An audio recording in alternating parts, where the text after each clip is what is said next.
नमस्कार दोस्तों।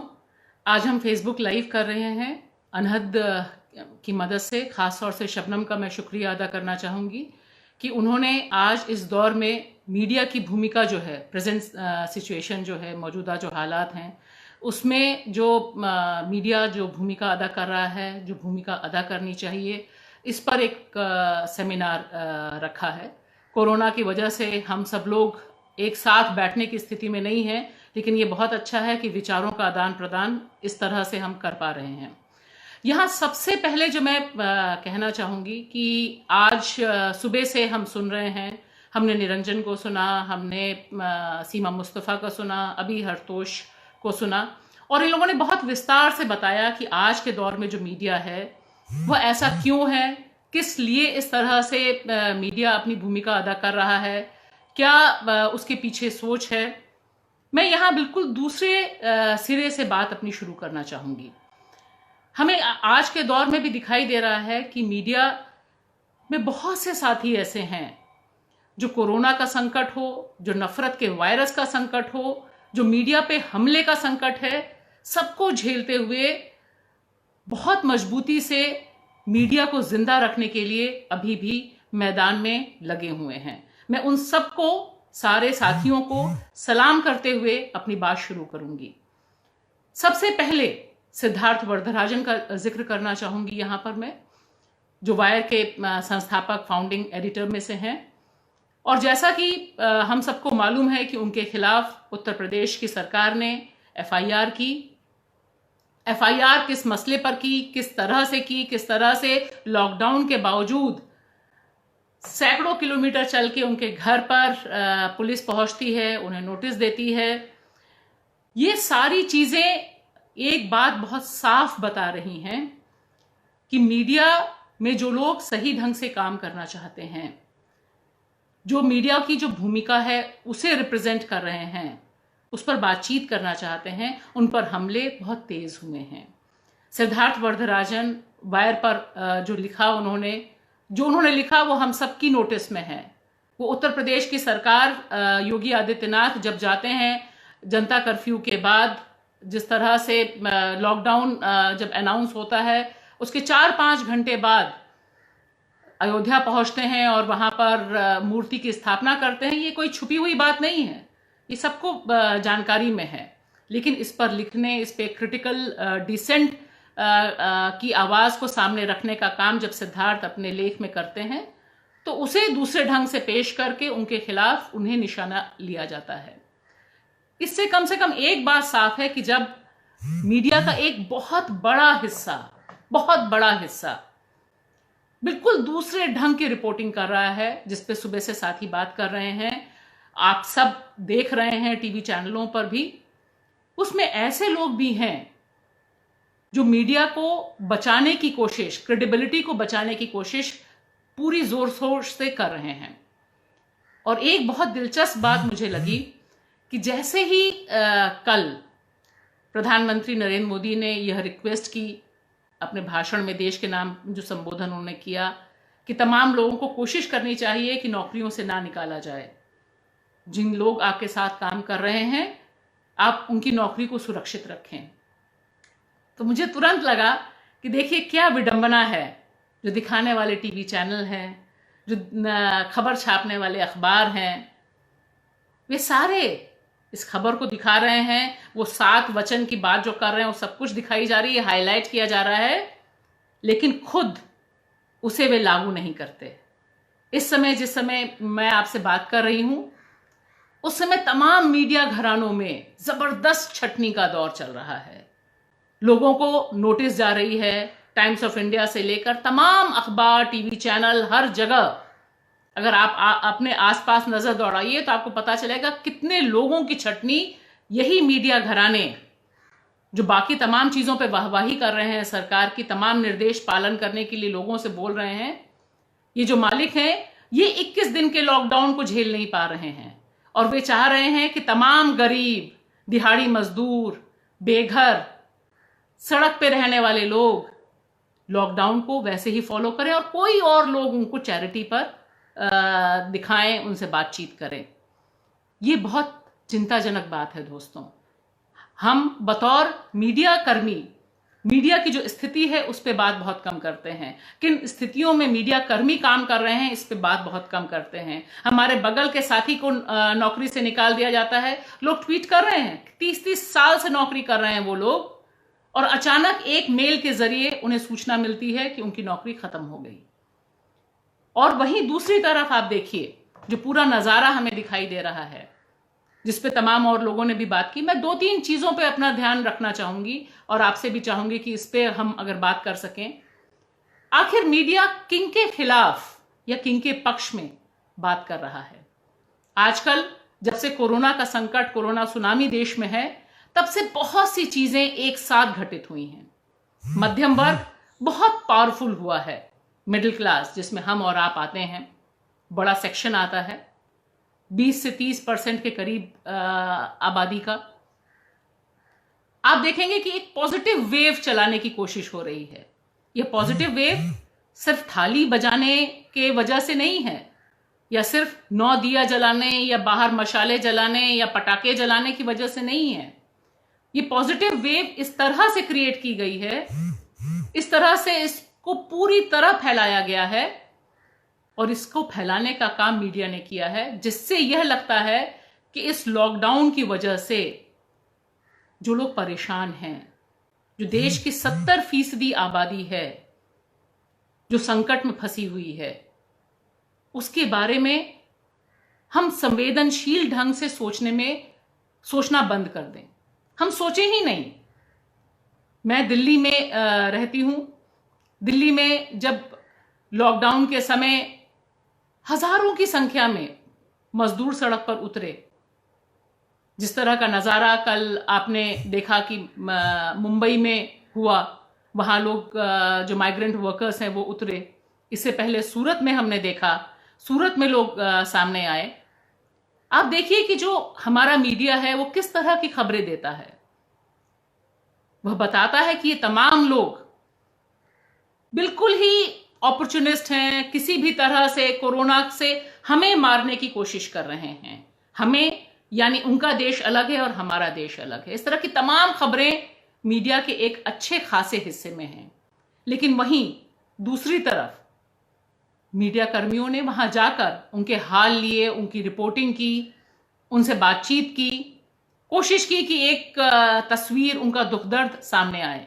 दोनों ही तरह की कोशिशें इस दौर में चल रही हैं जिस समय हम बात कर रहे हैं। लेकिन जो बड़ा मीडिया है, जिसे आप कहते हैं मेन स्ट्रीम मीडिया में जो बड़ी पैमाने पे गरीब मेहनतकश जनता है, जो महिला है, जो आदिवासी है, जो अल्पसंख्यक है, उसके खिलाफ एक बिल्कुल दूसरे ढंग का माइंडसेट बना दिया गया है। मैं यहां सिर्फ ये नहीं कहना चाहूंगी कि ये ऊपर से फैसला हो रहा है इसलिए ऐसा हो रहा है। मुझे दुख इस बात का है कि हमारे जो दोस्त हैं, हमारे साथ जो काम करते रहे हैं, बहुत बड़े समय से हमारे साथ रहे हैं, उनमें से भी बहुत बड़ी संख्या में लोग ऐसे हो गए हैं इस दौरान, जो बिल्कुल इसी लिहाज से सोच रहे हैं, इसी पैटर्न पे वे खुद सोचना शुरू कर दिए हैं, जिसका जिक्र हरतोष ने अभी किया कि किस तरह से प्रधानमंत्री नरेंद्र मोदी लॉकडाउन से पहले मालिकों के साथ एक बैठक करते हैं और एक पॉजिटिव खबरों की बारे में मीडिया जितना वहां से मांगा जा रहा है उससे ज्यादा बढ़ चढ़कर हम अपनी तरफ से उसको परोसने के लिए बिल्कुल वादा दे देते हैं, कमिटमेंट दे देते हैं। इससे यह पता चलता है कि मीडिया के भीतर, चाहे वो मालिकाना स्तर पर हो, चाहे वो संपादक स्तर पर हो, चाहे वो रिपोर्टर के स्तर पर हो, एक सोच यह बन गई है कि कुछ खबरें पॉजिटिव होनी चाहिए, सकारात्मक खबरें होनी चाहिए।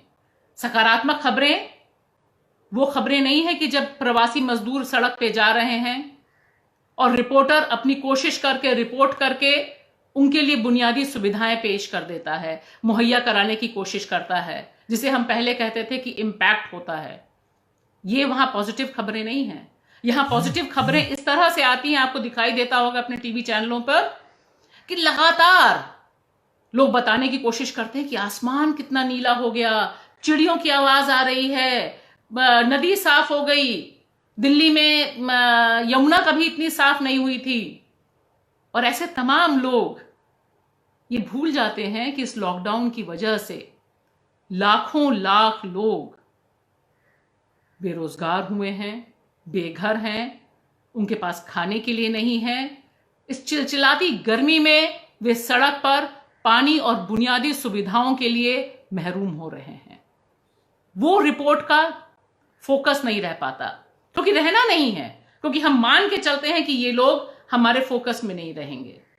इसी तरह से आप देखिए, जब डॉक्टर नर्स सामने आकर बोलते हैं कि उनके पास बुनियादी सुविधाएं नहीं है, पीपीई नहीं है, खबर तो होती है, खबरें होनी ही पड़ेंगी, लेकिन इसे एक कैंपेन मोड पे चला के सरकार से जवाबदेही मांगने वाली किसी भी मेन मीडिया में कोई खबर, कोई कैंपेन हमें नहीं दिखाई देती जहां पर हम सरकार से ये मांगे कि आप ये जो दिल्ली के संसदीय इलाके को नई पार्लियामेंट को बनाने के लिए 20,000 करोड़ खर्च करने जा रहे हैं, उसे आप कोरोना में क्यों नहीं लगाते हैं? उसकी अधिसूचना भी आ गई, सारा काम शुरू हो गया है।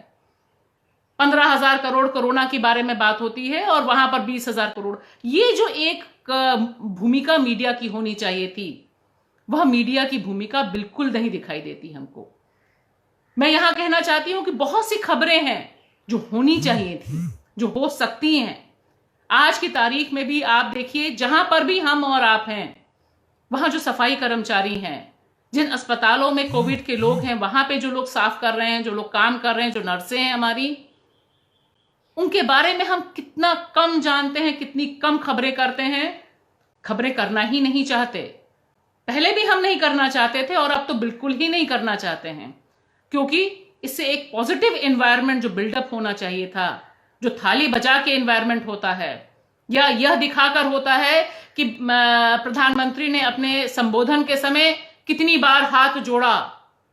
जब ये सारी खबरें, ये सारी काउंटिंग होने लग जाती हैं, तब ये काउंटिंग कौन करेगा, ये खबरें कौन लाएगा कि जो सड़क पर लोग हैं, जो सैकड़ों किलोमीटर जा रहे हैं, उनमें से कितने लोग मौत की नींद सो रहे हैं। ये जो बच्चे हैं, ये जो सड़क पर हैं, ये सब हमारे और आपके ही साथ, हमारे और आपके जैसे ही भारतवासी हैं, लेकिन इनके बारे में आपको खबरें बहुत कम होती दिखाई देती हैं। वहीं दूसरी तरफ देखिए, जो ट्रैक है, मैंने बहुत कोशिश की इस दौरान बिल्कुल साधारण रोजगार करने वाले लोगों से बात करने की, और मुझे इस बात पर बहुत धक्का लगा।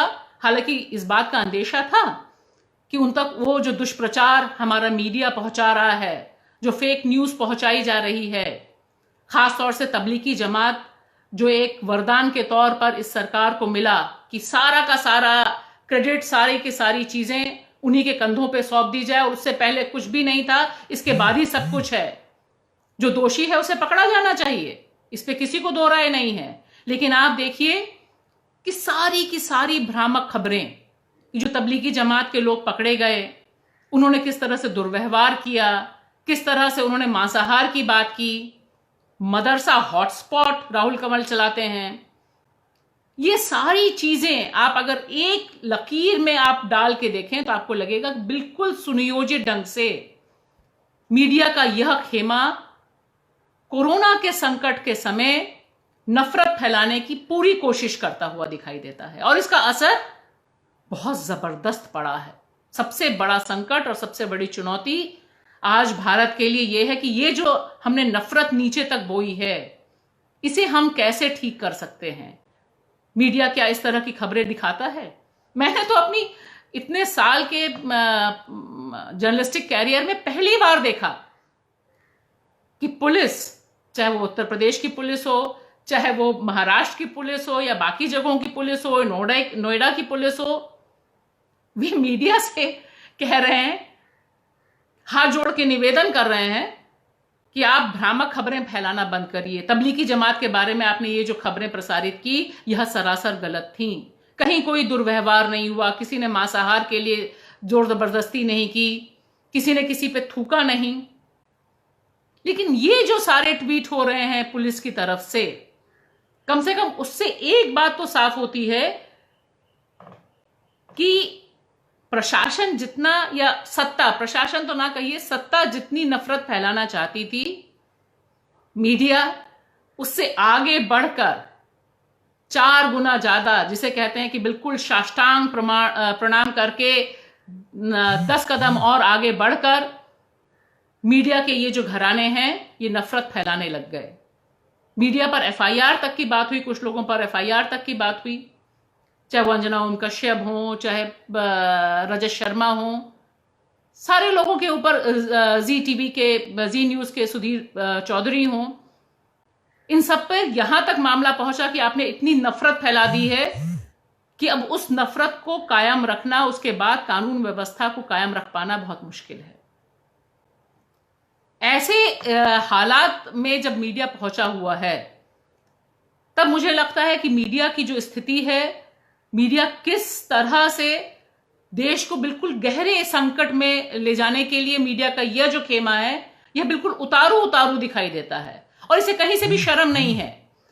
जब पुलिस ऑल्ट न्यूज जो प्रतीक सिन्हा चलाते हैं महाराष्ट्र में, जो खबरें, गलत खबरें, फेक न्यूज का पर्दाफाश करती हैं, पुलिस ऑल्ट न्यूज की खबरों को ट्वीट कर रही है और बता रही है कि ये जो वीडियो है ये गलत है, और उसके बावजूद माफी मांगने में ये मीडिया घराने बहुत पीछे रहते हैं। और हमें इस दौर में दिखाई देता है कि तमाम संस्थाएं जिन्हें कंट्रोल करना चाहिए था, जिन्हें सवाल उठाने चाहिए थे, वे सिरे से नदारत है, सिरे से बिल्कुल खुली छूट इस समय मीडिया को दिखाई देती है कि हर तरफ मीडिया को एक खुली छूट फैली हुई है, मची हुई है खुली छूट। आपको जो मन आना है, जिस तरह से खबरें चलानी है, बाद में पुलिस उसका खंडन करती रहेगी कि ये फेक न्यूज है, ये न्यूज है, बाकी जिनको जो करना है वो तो आप कर ही सकते हैं।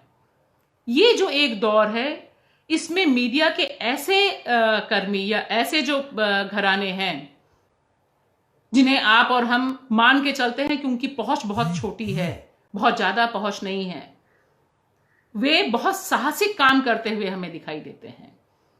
वे सच को सामने लाने और जो नफरत की पूरी पूरी मशीनरी है, इसके खिलाफ किस तरह से वैज्ञानिक सोच को, तथ्यात्मक सोच को सामने लाया जा सकता है, इस पे बात की जा सकती है, इसे लाने का काम भी एक खेमा है जो बहुत मजबूती से कर रहा है। और इस समय जब क्राइसिस इतना तगड़ा है, इस खेमे की पहचान करना, उसे जगह देना बेहद जरूरी है, क्योंकि जो लोग कर रहे हैं उन्हें तो हम और आप नहीं रोक पाएंगे, हमारे पास वह ताकत नहीं है।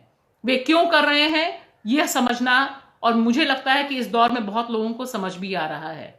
जहां नहीं समझ आ रहा वहां समझाना बहुत जरूरी है कि ये सारा का सारा जो दुष्प्रचार है, जो कभी मुसलमानों के खिलाफ हो जाता है, कभी अब तो हम देख रहे हैं कि डॉक्टरों के खिलाफ लोग बात करने लग गए हैं, नर्सों के खिलाफ लोग बात करने लग गए हैं, सफाई कर्मचारियों के खिलाफ लोग बात करने लग गए हैं। इसके खिलाफ हम कैसे बात कर सकें?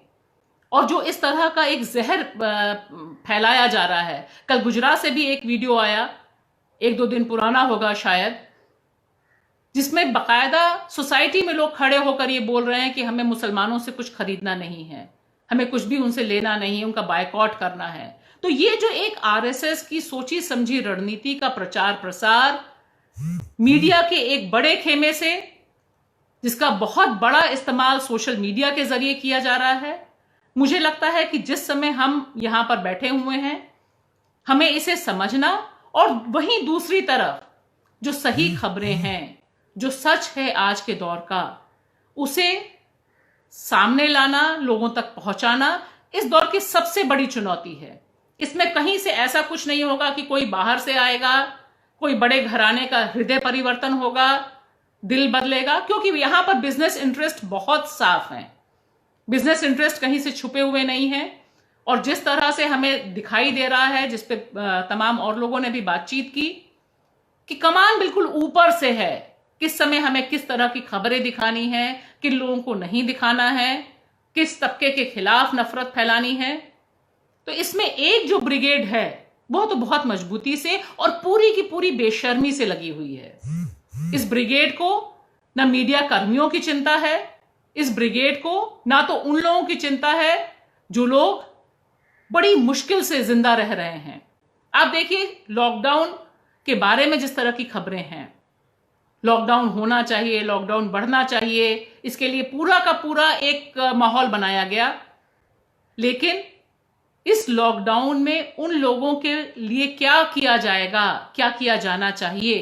कितने लोग हैं जिन तक खाना नहीं मिल रहा? सवाल सिर्फ खाने का भी नहीं है, उनके जिंदा रहने का है। कितने लोग हैं, उनके आंकड़े कितने लोगों ने सामने जो सामाजिक कार्यकर्ता हैं वो सामने ला रहे हैं, लेकिन उस पे जो बेस्ड रिपोर्ट्स हैं वह होनी बहुत कम हो गई हैं, उनको जगह मिलनी बहुत कम हो गई है। और एक बात मैं यहां और कहना चाहूंगी कि इस दौर में एक और बहुत बड़ा संकट हुआ है। अखबारों में खास तौर से और बाकी जगहों पर भी, इलेक्ट्रॉनिक मीडिया में जो आते हैं पैनल में, आप पाएंगे कि जो सरकारी पक्ष है वह तो रहता ही रहता है। एक व्यक्ति संघ समर्थक, संघ विचारक हो जाता है, एक व्यक्ति जो ऑफिशियल पोस्ट होल्डर है वो हो जाता है, और बाकी जो दूसरा व्यक्ति जाता है वो बहुत ही कम कुछ बोल पाता है। और वहीं अखबारों में आप पाइएगा कि जो ओपेड पेज हैं, जहां संपादकीय होता है, संपादकीय के बगल में जो लेख छपते हैं, इसमें लगातार आप पाएंगे कि उनकी भरमार हो जाती है, भरमार। अखबार तो अब कुछ जगहों पे पहुंच रहे हैं, कुछ जगहों पे कम पहुंच रहे हैं, और इस बहाने बहुत सी मैगजीन्स और बहुत से अखबारों ने अपने अपने संस्करण भी बंद कर दिए हैं। लेकिन विचारों की जो होड़ है, विचारों की जो लड़ाई है, वहां पर प्रिंट से लेकर इलेक्ट्रॉनिक तक में, यानी अखबार से लेकर टीवी चैनल तक में, जो एक क्रिटिकल वॉइस है, जो डिसेंट है, जो हमारे लोकतंत्र के लिए बहुत बुनियादी चीज है, हमारी पत्रकारिता के लिए रीढ़ है। वरना अगर ये सब ना हो तो मीडिया पीआर एक्सरसाइज में तब्दील हो जाती है, जो कि हो रही है, कि जो वो चाहते हैं वही हम बोलते हैं, जो वो देखना चाहते हैं वही हम देखते हैं। इस दौर में सबसे बड़ी जो चुनौती है वह चुनौती यही है कि जो इस समय देश इतने ज्यादा संकट से है, दोहरा तिहरा संकट हमारे ऊपर है। लोकतंत्र संकट में है, सेकुलरिज्म संकट में है, गरीब संकट में है, हमारा मीडिया संकट में है, और कोरोना का संकट तो हमारे और आपके ऊपर है ही। ऐसे में किस तरह से हम इस संवाद को जारी रखें, असली और सही खबरें जो हम तक पहुंच रही हैं, जो हम करना चाहते हैं, उन्हें ज्यादा से ज्यादा लोगों तक बिना डरे हुए पहुंचाएं। सच को बोलना आज की तारीख में, सच को लिखना आज की तारीख में किसी भी और तारीख के तुलना में आज बेहद जरूरी है, क्योंकि सच को खत्म करने की साजिशें हैं।